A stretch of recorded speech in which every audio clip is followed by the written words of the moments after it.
Oting nima sani? Abdusamih. Abdusamih? Ha. Abdulla Qodiriy kim bo'ladi senga? Sani dodang bo'ladilarmi? Bobang bo'ladi, bobang, to'g'rimi? Dodangni adalar.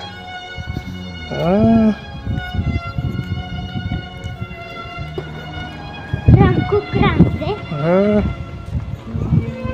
Otingni nima deding? Abdusamih. Abdusamih, ha? Abdulla Qodiriyning avlodlaridan. Hozir Abdulla Qodiriy bobomizni o'zlarini uylaridamiz. Uylariga kelgandim, ziyorat qilganim. Shu ziyorat kelganimda doim bir yozuvga ko'zim tushadi. Shu yozuvni o'qib qanaqa to'g'ri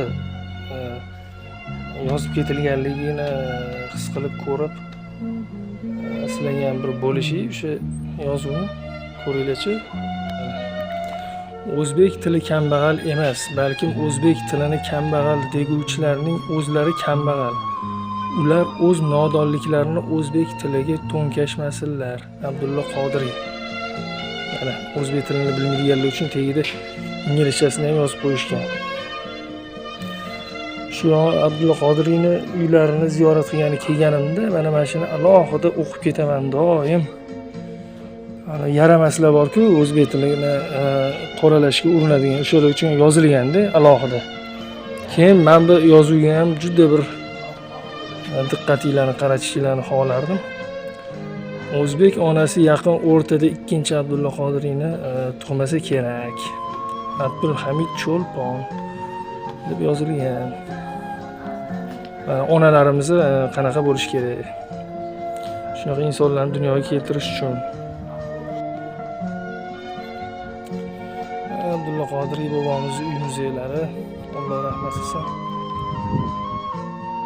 Mana onamni buvilari, katta buvimlar ko'p bu Abdulla Qodiriy bobomizga ovqatlar olib kelib tashlagan ekanlar. Endi uzoq-uzoqroq tanish bo'lishgan. Uylariga, hovlilariga ovqat olib kelib turishgan ekan. Xabar olib, shuning uchun bizga begona emaslar. Kelib xabar olib turamiz. Ko'rib ziyorat qilib uy muzeylarini.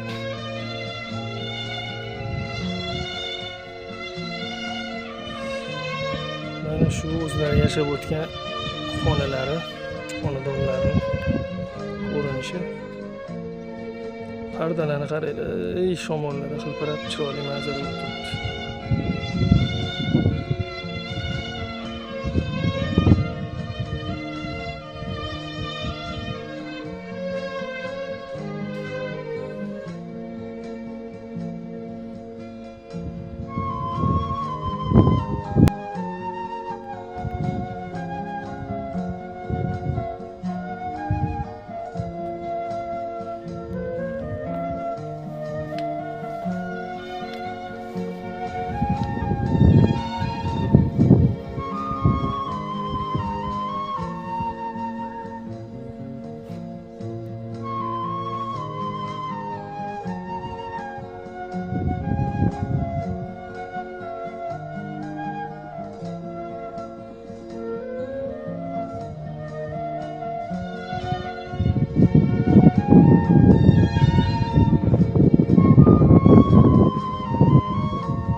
Do'stlar, hozir o'sha Abdulla Qodiriy bobomizning uylaridaman.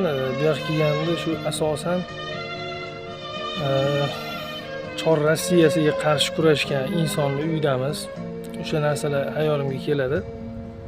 Fursatdan foydalanib O'rta Osiyo xalqlarini o'z tilini tiklashga bo'layotgan urinishini qo'llab-quvvatlayman.